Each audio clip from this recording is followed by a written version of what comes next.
April 10, 1942. Dawn breaks over the Bataan Peninsula in the Philippines. The tropical heat is already unbearable. Along a narrow dirt road, a column of men stretches as far as the eye can see, more than 70,000 souls moving north. They are American and Filipino soldiers who surrendered just hours ago, already sick, starved and wounded from 3 months of desperate fighting. Many have malaria. Most haven't eaten in days. They have no water, no medical care, and no idea where they're being taken. Behind them, Japanese guards fix bayonets.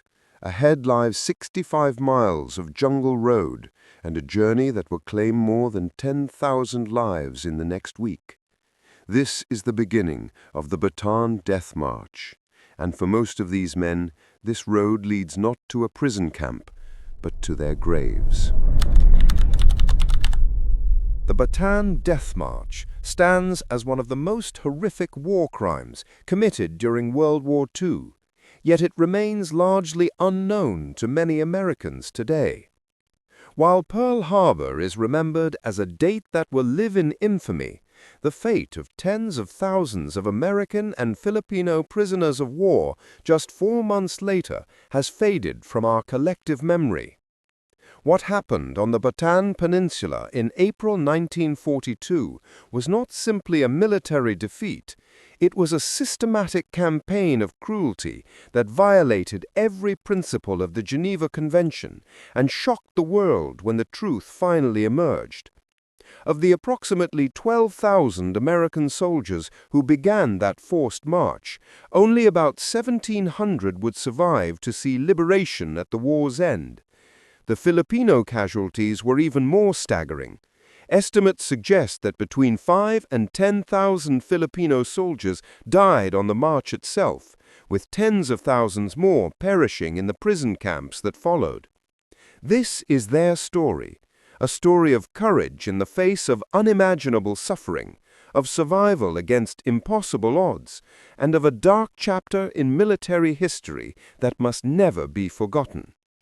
It is a story that helps us understand not only the brutal nature of the war in the Pacific, but also the capacity of the human spirit to endure when confronted with the worst that humanity can inflict.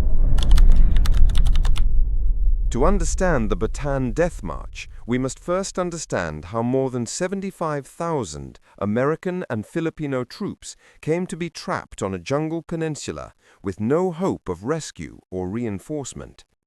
The story begins on December 7, 1941, when Japanese aircraft attacked Pearl Harbor. But what many Americans don't realize is that within hours of that attack, Japan launched a coordinated assault across the entire Pacific. The Philippines, America's largest colonial possession in Asia, was among the first targets. The Philippines had been under American control since 1898, following the Spanish-American War. Manila Bay, with its deep natural harbor, represented one of the finest deep-water ports in the Pacific Ocean, a strategic prize that Japan desperately needed for its planned conquest of Southeast Asia and the southern Pacific.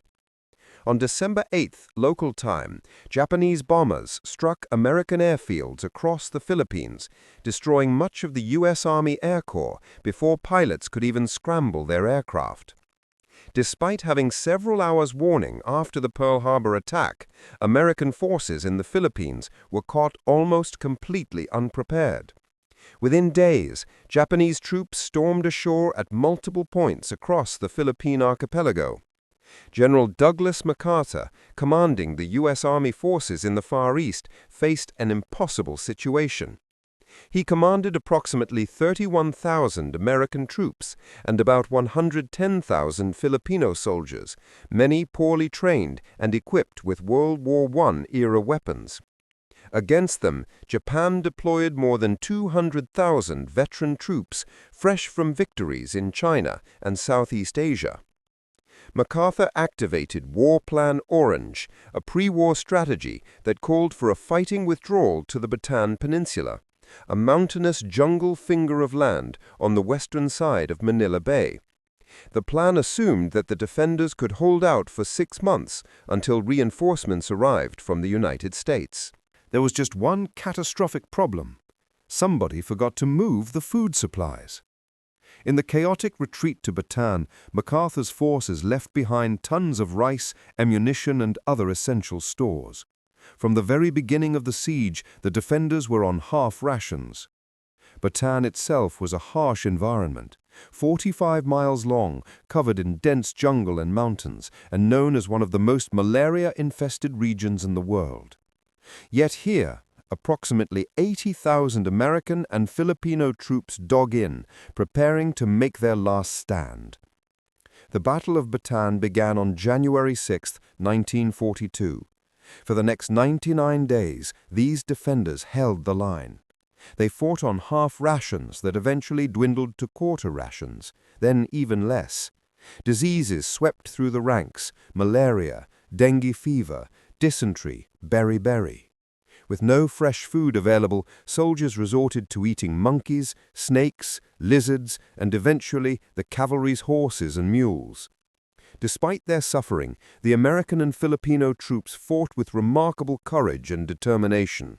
Their stubborn resistance tied down major Japanese forces that were needed elsewhere in the Pacific. Japan had planned to take Bataan in 50 days. The defenders held out for nearly 100. But there would be no reinforcements. Unknown to the men fighting on Bataan, Washington had already decided on a Europe-first strategy. America's resources would be directed primarily toward defeating Nazi Germany. The Philippines would have to wait. President Franklin Roosevelt ordered General MacArthur to evacuate to Australia, leaving behind the men who had fought so bravely in his name.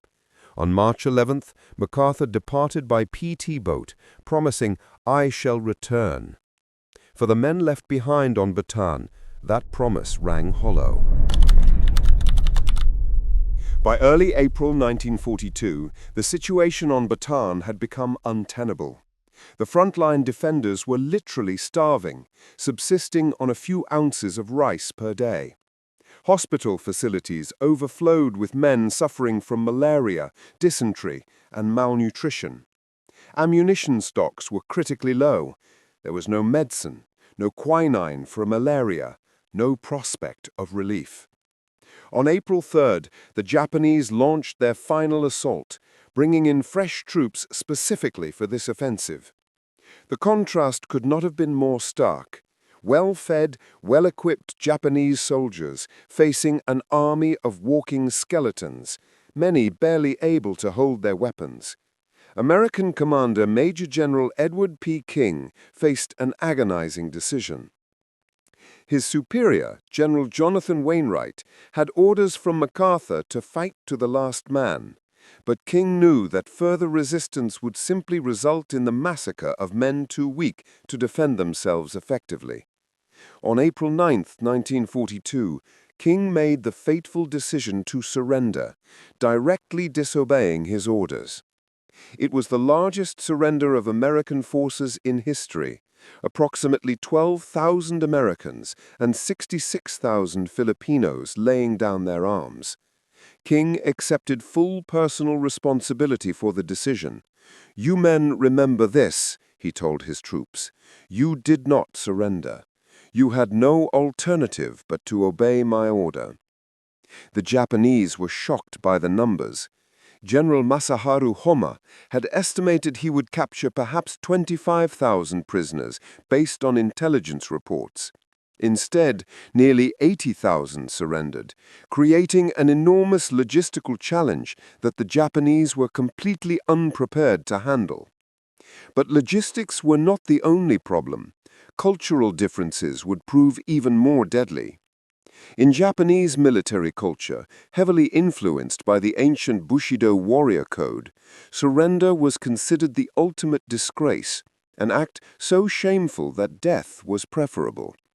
Japanese soldiers were taught that prisoners of war had forfeited their right to be treated as human beings. This mindset, combined with the Japanese military's brutal treatment of civilian populations in China and elsewhere, would prove catastrophic for the men who surrendered at Bataan. Almost immediately, the mistreatment began. Japanese soldiers moved through the ranks of prisoners, confiscating personal belongings, watches, rings, wallets, photographs. Those found with Japanese money or souvenirs were accused of looting dead Japanese soldiers and shot on the spot. Word quickly spread among the prisoners to hide or destroy any such items. The prisoners were gathered into groups at collection points near the towns of Mariveles and Bagak at the southern tip of the Bataan Peninsula. They were given no food or water, no explanation of what would happen next. Many were too weak to stand. All were terrified. On April 10, 1942, the march began. The Japanese organized the prisoners into groups of approximately 100 men, assigning 4 guards to each group. The prisoners were lined up 4 abreast on the only paved road running north through the peninsula and ordered to march toward Camp O'Donnell, 65 miles away in Tarlac Province. Under normal circumstances, for healthy, well-fed soldiers with adequate water and rest, this would have been a challenging but manageable journey of perhaps 3 to 4 days. For the starving, disease-ridden survivors of Bataan, it became a journey through hell. The men had no food, no water, and no medical supplies.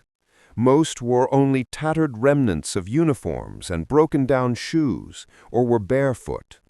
The tropical sun beat down mercilessly, with temperatures regularly exceeding 100 degrees. The road was either choking with dust or, when the rains came, transformed into rivers of mud. Survivor Lester Tenney, a tank commander with the 192nd Tank Battalion, would later describe the experience. Number 1, we had no food or water.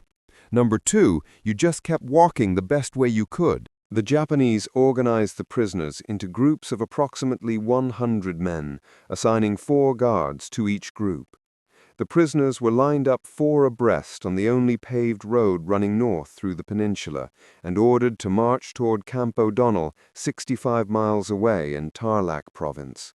Under normal circumstances, for healthy, well-fed soldiers with adequate water and rest, this would have been a challenging but manageable journey of perhaps 3 to 4 days.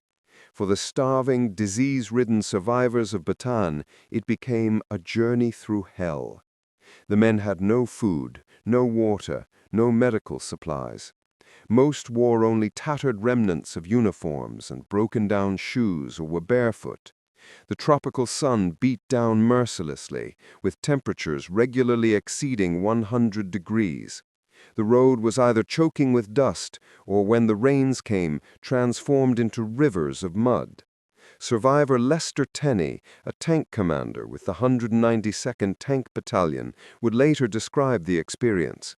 Number 1, we had no food or water. Number 2, you just kept walking the best way you could. It wasn't a march, it was a trudge. Most of the men were sick. They had dysentery, they had malaria, they had gunshot wounds. The guards showed no mercy. Men who fell behind were beaten with rifle butts and bamboo clubs. Those who collapsed and could not get up were often dealt with immediately and without warning. Survivor testimonies described the brutal efficiency of the guards. A man would fall, and before anyone could react, a bayonet would end his life. Bodies were kicked to the side of the road, or sometimes left in the roadway itself, to be crushed under the wheels of Japanese military trucks. The prohibition against drinking water was particularly cruel. The march route passed by streams, rivers, and artesian wells, sources of life-saving water visible to men dying of thirst. Prisoners who broke ranks to reach water were shot or cut down. Some groups of guards allowed brief water stops, but these were arbitrary and unpredictable. Men watched their friends die of dehydration within sight of fresh water. The heat was relentless.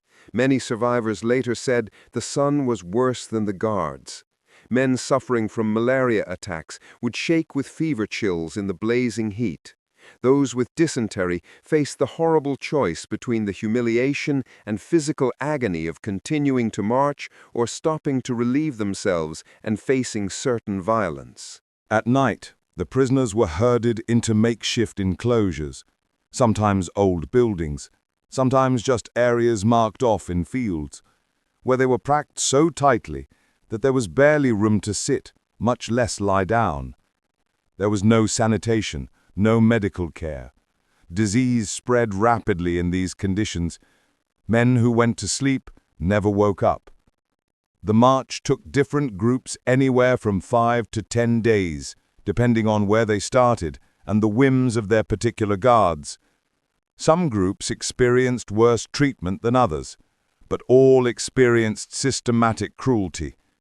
One of the most infamous incidents occurred at the Pantingan River, where as many as 400 Filipino prisoners were herded together and dealt with en masse, a war crime that would later be documented at the Tokyo War Crimes Tribunal. American prisoner Paul Kircham, serving with the 31st Infantry Regiment, was 22 years old when he began the march. "We had no choice but to surrender," he would later recount. After months of fierce fighting, malnourishment, disease, and dwindling ammunition, the regiment had no choice. Kircham would survive the march, but the experience would haunt him for the rest of his life. At 102 years old, he became one of the last living survivors, dedicated to ensuring that the story would never be forgotten. The arbitrary nature of the violence was perhaps most terrifying. Some men were targeted for no apparent reason, a look interpreted as defiant, a failure to bow quickly enough when a Japanese officer passed, or simply being in the wrong place at the wrong time. There was no way to predict what would provoke violence, no way to ensure safety through compliance. Filipino prisoners suffered disproportionately. Not only were there far more of them, but many guards held them in particular contempt as colonial subjects who had betrayed their Asian brothers by fighting alongside white Americans. Entire groups of Filipino soldiers simply disappeared during the march, their fate unknown to this day. For the American prisoners, there was also the profound shock of defeat. Just 4 months earlier, they had been confident in American military might. Now they were starving, beaten, and dying by the roadside, their flag replaced by the rising sun. Corpsman Malcolm Amos from Iowa later described watching the American flag come down at the moment of surrender. "I'll tell you, it's the most sick feeling you get when you look up and see Old Glory come down and a Japanese flag goes up. It just made you feel like a bunch of men without a home." By the time the survivors reached San Fernando, the halfway point, perhaps as many as 2,500 Americans and 7,500 Filipinos had already died. But the ordeal was far from over. At San Fernando, the surviving prisoners faced a new nightmare. They were packed into railroad boxcars, metal containers designed to hold perhaps 40 men at most. The Japanese crammed as many as 100 prisoners into each car. The doors were closed and locked. There was no ventilation in the tropical heat. Men were pressed so tightly together that they could neither sit nor lie down. The heat inside the metal cars became unbearable. Survivors later estimated temperatures of 120 degrees or higher. Men suffocated standing up, their bodies held upright by the press of humanity around them. The train journey covered about 30 miles and took several hours. When the doors finally opened at Capas, the bodies of those who had died during the journey had to be pried from the mass of survivors. From Capas, the prisoners marched another 7 miles to their final destination, Camp O'Donnell. Camp O'Donnell had been a Philippine Army training facility designed to accommodate perhaps 10,000 men. The Japanese now crammed more than 50,000 survivors of the Death March into this inadequate space, with more arriving daily. Conditions at the camp were appalling beyond description. There was almost no running water. Food consisted of a watery rice gruel called lugao, which often contained weevils, fish heads, and rotted vegetables. There was no medical care, no quinine for the rampant malaria, no medicine for dysentery, no treatment for wounds. Sanitation facilities consisted of open slit trenches along the perimeter of the camp. In the tropical heat, these quickly became breeding grounds for disease. Flies rose from the latrines in black clouds and immediately descended on the prisoners' food. The camp commandant made clear what the prisoners could expect. "You are guests of the emperor," he announced in English. "We will work you to death." Japanese Minister of War Hideki Tojo had decreed that prisoners of war who did not work should not eat, effectively a death sentence for the sick and wounded. Men began dying at a rate of 400 to 500 per day. Many were so weak that they simply lay down and never got up again. Others were taken by disease, malaria, dysentery, beriberi, pneumonia. Some, watching their friends die around them, gave up hope and willed themselves to die. Survivor Lester Tenney later observed, "Some prayed to live, and some prayed to die. Some died, and some lived. There's no way of knowing why one or the other."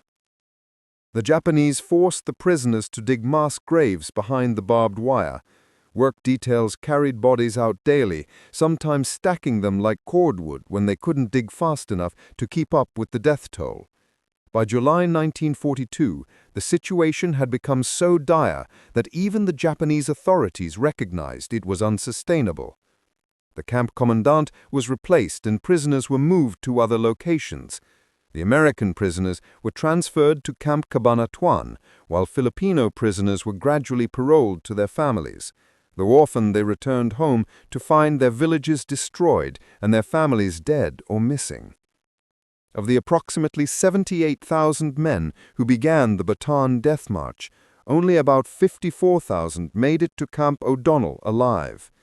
In the months that followed, another 20 to 26,000 would die in the camps from disease, starvation, and abuse. For those who survived Camp O'Donnell and Cabanatuan, the nightmare continued. Many were eventually transported to Japan and other occupied territories as slave labor for Japanese industry. These journeys took place aboard what became known as hell ships, unmarked cargo vessels where prisoners were packed into holds with no light, no sanitation, and minimal food or water. Because these ships were unmarked, American submarines and aircraft had no way of knowing they carried Allied prisoners. Several hell ships were torpedoed or bombed by American forces, resulting in the deaths of thousands of prisoners, an added tragedy to an already horrific situation. Those who survived to reach Japan were put to work in mines, factories, and construction projects. They labored in sub-zero temperatures in winter with inadequate clothing, were beaten for working too slowly, and continued to die from disease, malnutrition, and workplace accidents.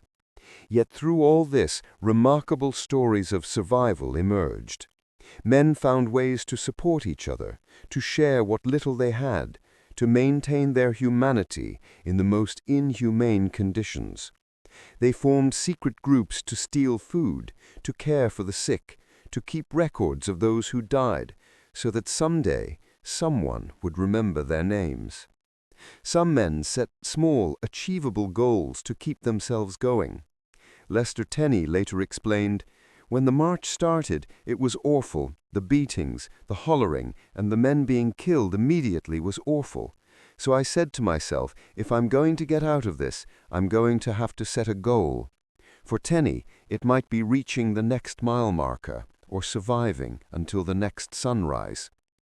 Meanwhile, back in the United States, the American public knew nothing of what had happened. It wasn't until January 27, 1944, nearly 2 years after the march, that the U.S. government finally released information about the Bataan Death March, based on sworn statements from officers who had managed to escape. The revelation shocked the nation. Life magazine featured the stories prominently, and the Bataan Death March became a rallying cry for American forces in the Pacific. The image of American soldiers subjected to such systematic cruelty fueled the determination to bring the war to a swift and decisive conclusion. In January 1945, American Rangers and Filipino guerrillas conducted a daring raid on the Cabanatuan prison camp, liberating 513 survivors in an operation that has been called one of the most successful rescue missions in military history. Finally, in August 1945, Japan surrendered following the atomic bombings of Hiroshima and Nagasaki. Liberation came for the remaining prisoners of war scattered across the Japanese Empire.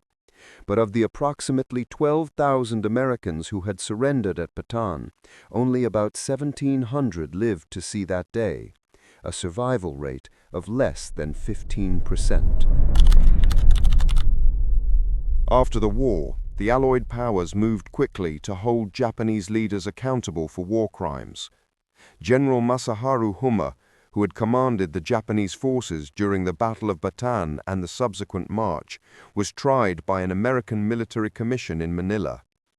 Homma claimed he had been unaware of the atrocities committed by his subordinates and that the poor treatment of prisoners resulted from logistical failures rather than deliberate policy. The commission rejected this defense. On charges of failing to prevent his subordinates from committing atrocities, Homma was found guilty and sentenced to death. He was executed by firing squad on April 3, 1946. Two of his officers, Major General Yoshitaka Kawane and Colonel Kurataro Hirano, were also tried, convicted, and executed for their roles in the Death March. These trials established important precedents in international law regarding command responsibility, the principle that military commanders can be held accountable for the actions of their subordinates when they know or should know about war crimes and fail to prevent or punish them. For the survivors, justice was more complicated. Many struggled with physical and psychological trauma for the rest of their lives. They had survived malaria, dysentery, starvation, and systematic brutality, but they could not leave those experiences behind. For decades, most survivors chose not to talk about what they had endured. The memories were too painful, the experiences too difficult to explain to people who hadn't been there. Families often knew nothing of their loved ones' suffering. Children grew up unaware that their fathers carried such profound scars. It wasn't until the 1980s and 1990s that many survivors began to speak publicly about their experiences. By then, most were elderly men, racing against time to ensure their stories would be preserved. Men like Lester Tenney became tireless advocates, speaking at schools, writing memoirs, giving interviews to historians.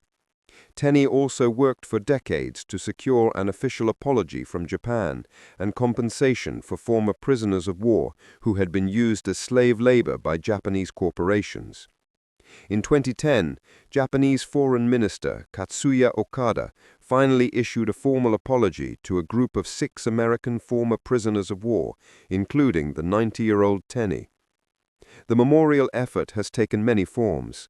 The Bataan Memorial Death March, an annual marathon-length event held at White Sands Missile Range in New Mexico, draws thousands of participants who honor the memory of those who suffered and died. Marchers, many carrying weighted packs, walk 26.2 miles through the desert, a symbolic reenactment that serves as both tribute and education. Monuments and memorials have been erected across the United States and in the Philippines, ensuring that future generations will remember. Schools bear the names of Bataan heroes. Museums preserve artifacts, documents, and oral histories. The Bataan Death March represents one of the darkest chapters of World War II, but it is a chapter that must not be forgotten. The story of those 78,000 men, American and Filipino soldiers who endured unimaginable suffering, speaks to both the worst and the best of human nature. On one hand, it reveals how military culture, racial hatred, and the dehumanization of the enemy can lead to systematic cruelty and war crimes. The Japanese military's treatment of prisoners of war violated every principle of the Geneva Convention and demonstrated how readily civilized nations can descend into barbarism during war. The Bataan Death March was not an accident or an unfortunate consequence of logistics. It was the result of a military culture that viewed surrender as dishonorable and prisoners as unworthy of basic human decency. It was enabled by racial prejudices that dismissed Asian and Western prisoners alike as subhuman. It was perpetrated by men who had been taught that cruelty was not only acceptable, but necessary. But the story also reveals the extraordinary resilience of the human spirit. In the face of starvation, disease, and violence, men found ways to support each other, to share what little they had, to maintain their humanity. They set small goals and achieved them. They helped fallen comrades. They remembered the names of the dead. They survived.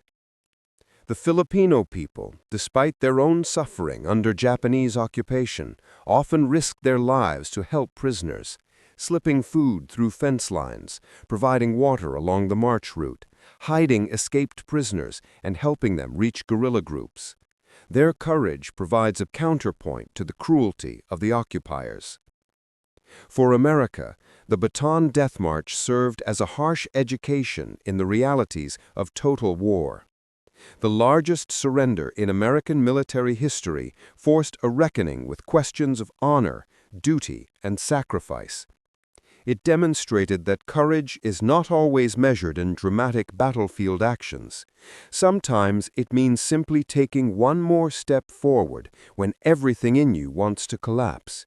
Simply living through one more day when death would be easier. The survivors who lived to tell their stories understood this better than anyone. They knew that remembering was both painful and necessary. They knew that their testimony served a purpose beyond their own healing. It was a warning to future generations about the consequences of hatred, the importance of international laws protecting prisoners of war, and the price of allowing militarism and authoritarianism to flourish unchecked. Today, as the last survivors of the Bataan Death March pass away, the responsibility for remembering falls to us. We must ensure that their stories are not lost, that the lessons they learned at such terrible cost are not forgotten. The Bataan Death March reminds us that war crimes are not abstract concepts. They have real victims whose suffering echoes through generations. It reminds us that the rules of war, imperfect as they are, exist for crucial reasons. It reminds us that silence in the face of atrocity is complicity. But perhaps most importantly, it reminds us of the indomitable strength of those who survived. These men endured the worst that war could inflict and came home to build lives, raise families, and finally, in their final years, ensure that their brothers who didn't survive would never be forgotten. The Bataan Death March was a nightmare of starvation, disease, and violence that claimed tens of thousands of lives. But it was also a testament to courage, resilience, and the refusal to surrender one's humanity, even in the most inhumane circumstances. We remember Bataan not only to honor those who suffered and died, but to remind ourselves of our obligation to prevent such atrocities from happening again. We remember because the survivors asked us to. We remember because we must. As Lester Tenney, who dedicated his final decades to educating others about the Death March, said in one of his last interviews, "I want people to know what happened. I want them to understand the cost of war. But most of all, I want them to remember the men who didn't come home. This is the legacy of Bataan, a story of suffering and survival, of loss and remembrance, of the worst of humanity and the best of the human spirit. It is a story that must never be forgotten.